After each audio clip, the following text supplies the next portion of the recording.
Hey everybody, I'm Kara. Welcome to Mom Life. I am 31 weeks pregnant, so we're at a 9-week countdown until I give birth live on YouTube to my fourth child, Molly Faye. And a lot of you might think, well, why are you doing this? And I really want to say this to all moms out there, whether you're a first-time mom or, you've had kids and you're pregnant. I think that having a baby at a hospital is not the right thing to do. And I think that they are businesses and they don't do what is best for your child. So, you want some examples? I'll give them to you. Okay, first thing when they come out, what do? They immediately cut the cord. And that's a policy that has been set up in the 60s.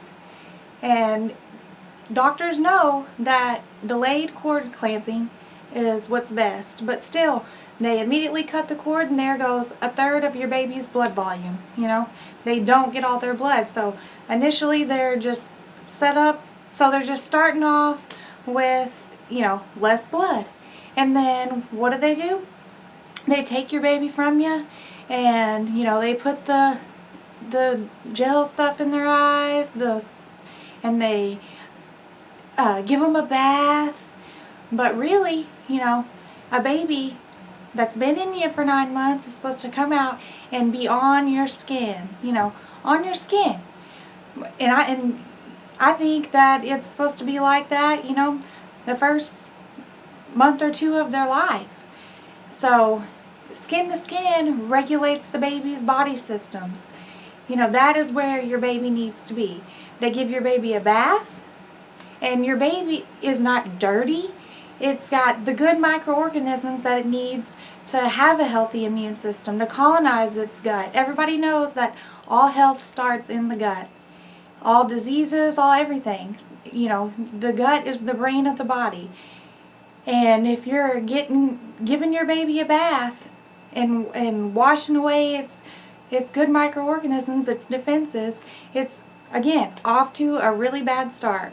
Oh, and they might even go the extra mile and give your baby some antibiotic. Wouldn't that be great? To kill the good gut flora again. So there's just some things that I think that are unnecessary. It's all about money, and it's not what's best for your child. And you can have a birth plan all written up, and you can have a doula there on your behalf, and they're still going to do what they want to do. What policies are in place when you step foot on that hospital's property, their policies are law. And you as the mother and father, no, what you say does not matter, because you went there to have your baby, you consent, and what they say goes. So I just think that, if something's wrong, like really wrong, and you'll know, then yeah, a hospital's great. But most births, are fine. And, you can listen to your body, and you can have a really great normal birth. That's what our bodies are made to do. I don't think the flaws lie within us. Physically, I think the way we think is flawed. And we're being told what to do and what to think by big businesses that make a lot of money and great marketing. They have great marketing. And everybody else is doing it, their baby's fine, but are they really? How many babies do you know that have had jaundice? Skin to skin. There you go. That's the answer to that. And you won't hear these things. So what I think is really important is educating yourself. Most people probably watch my videos and think, oh, well, this girl, she doesn't know much, but when I get in front of this camera and all the lights and everything, I kind of choke up. Like, I'm shaky and nervous now. But I'm not just gonna have my baby at home unassisted because, I need attention, or, oh, well, I'm just too dumb to know what's best for my child. No, I'm doing it because I do know what's best for my child. And, you know, I'm not unassisted. My husband's there who, you know, has been with me through all three of my other births. And, you know, if you can get to a midwife, you know, that's great, especially if you're scared. Because a lot of what has to do with how your birth goes is what you think, you know, how educated you are, and how you take care of yourself. We eat extremely healthy. I take really good care of myself, you know, organic whole food diet. You know, mentally, I'm a really happy person. You know, I love being pregnant. You know, I enjoy it. And like I said, I am really educated on this. So I'm not just like, you know, somebody said, oh, I'm not trying to scare you, but what if something goes wrong? I have a plan if something goes wrong. You know, I don't live far away from a hospital. I'm not stupid. And I think, you know, just being uneducated and trusting this business, you know, other people with your child, with your baby, is scary. You know, they, you know, day one, let's give them a Hep B vaccine, you know, for STDs. That's what that is. A Hep B vaccine is for an STD or STDs. You know, what baby that's, you know, a couple hours old, a day old, has an STD, you know? The mother doesn't. Oh, well, let's just do this. It's a toxic overload. And then there's so many things, like, I bet the pillows and blankets and all that you're laying on, you know, has been washed in bleach, and that's just great for you.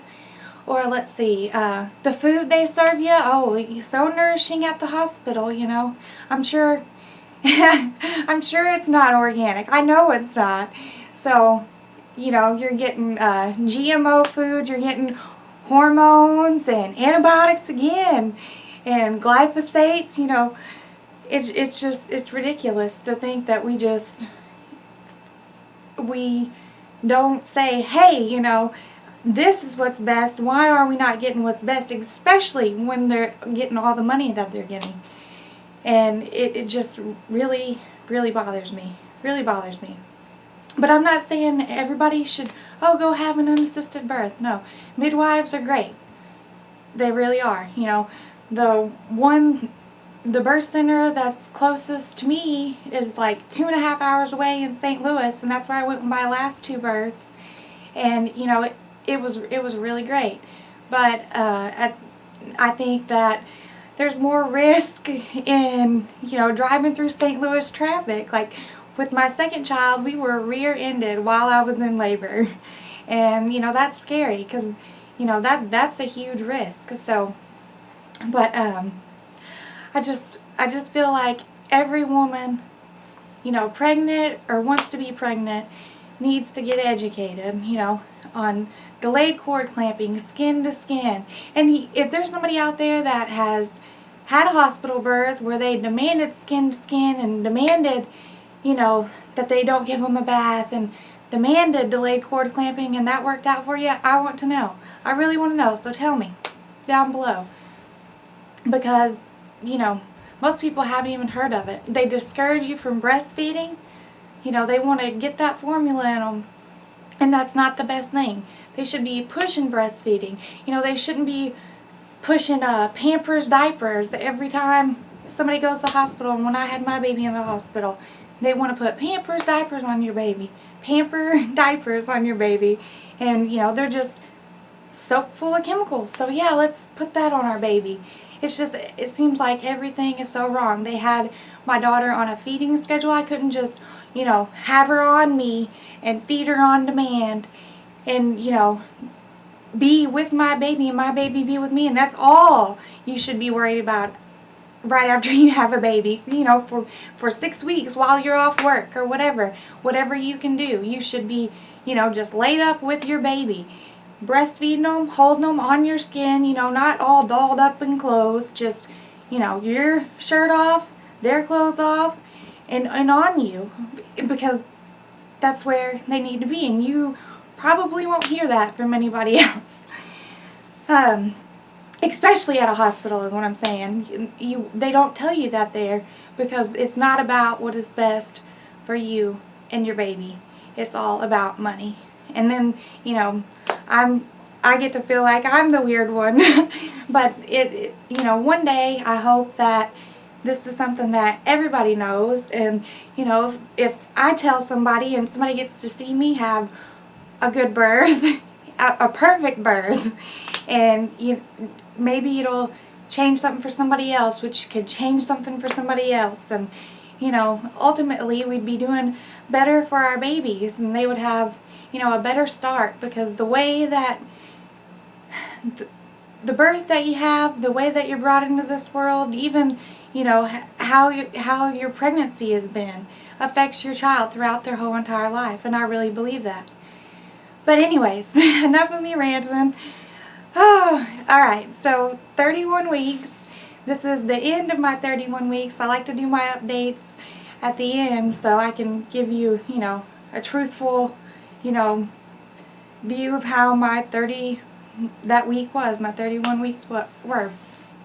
Or week 31 was. Okay, so I've been full of energy. Like, I have not required as much sleep this week, which is great. I'm still craving greens like crazy. I can't get enough greens. And what else? Getting up to pee a lot. But, you know, definitely staying hydrated. Love my lemon water still. Molly is going insane. Saturday, we went to one of those just for fun ultrasound places, and I got to see my beautiful baby girl. So go check out my last video, and you'll get to see her beautiful little face. We did the 3D 4D ultrasound, so I'm so excited about that. She's so gorgeous.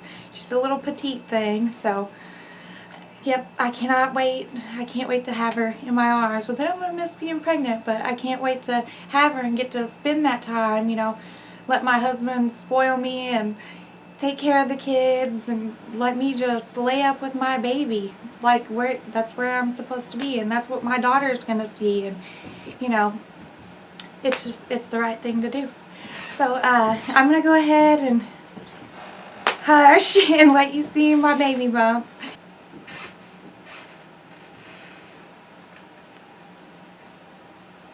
She is low, but I have muscle separation, the diastasis, so it's gonna be low. I got the muscle separation all through here.